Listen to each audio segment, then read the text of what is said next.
Mindfulness training has become a very popular technique to improve mental well-being.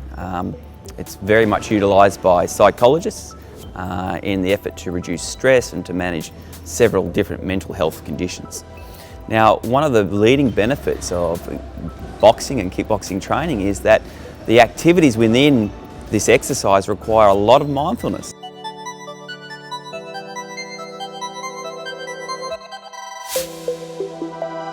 So when you're engaging in learning different punching techniques and kicking techniques, one thing's for sure, you have to be present. You have to be mindful of what you're doing.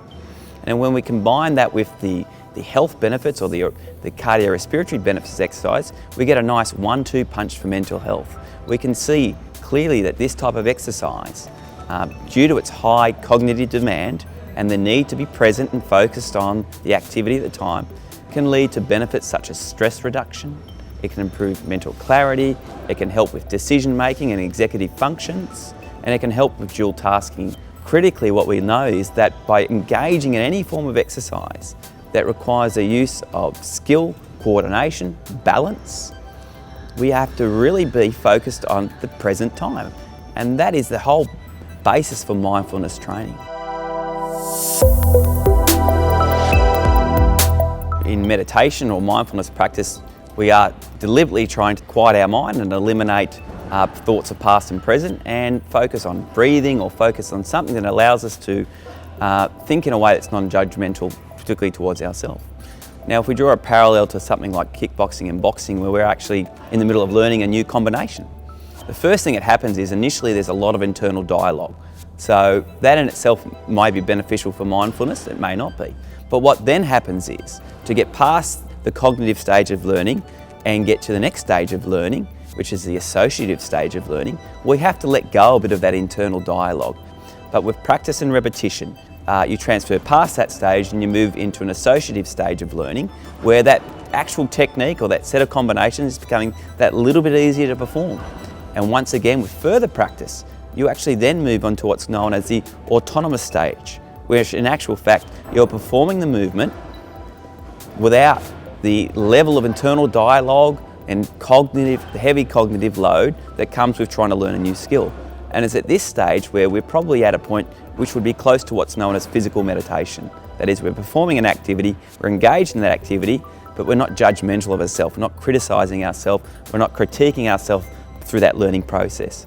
And when we arrive at this point, I think we can confidently say that it's this specific and unique nature of boxing and kickboxing training that brings in the element of mindfulness training.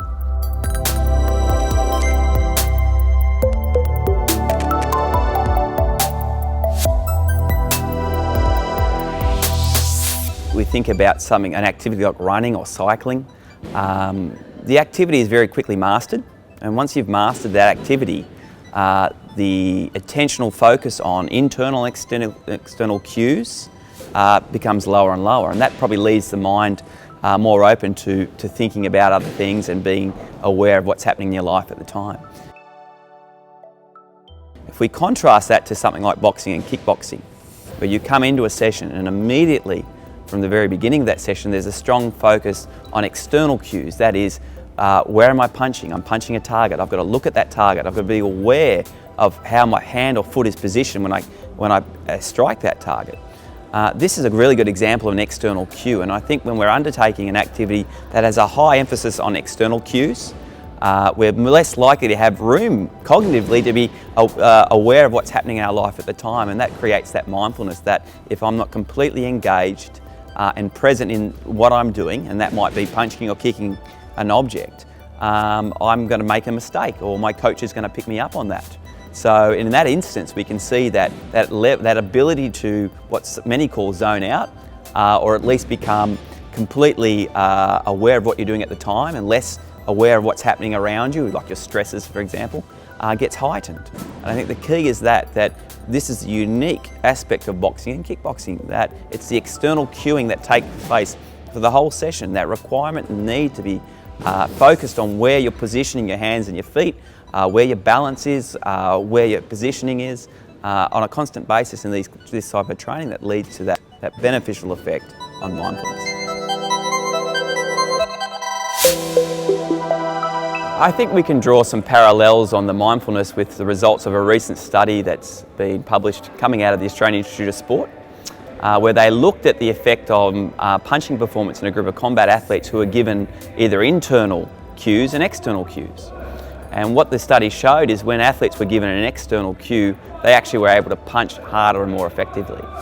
And I think when we talk about mindfulness, this translates to the internal cues weren't so successful, possibly because, at least with those athletes, they would have been thinking too much about what's happening within their body.